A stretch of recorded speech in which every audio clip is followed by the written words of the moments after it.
दीवाना हो, अपन प्रेम दीवाना हो। बना तू दिहले बाड़ू सबके अपन प्रेम दीवाना हो। पैबू नहीं हमरा जैसन जिंदगी में मर्दाना हो।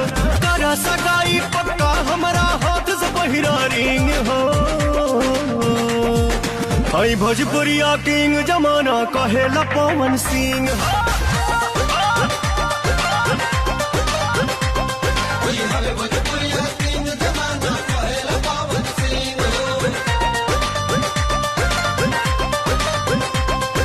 ब्यूटीफुल बॉडी बा तोहार सेक्सी सेक्सी लुक हो। ऐसे चलबू तान के सीना चल जाई बंदूक हो।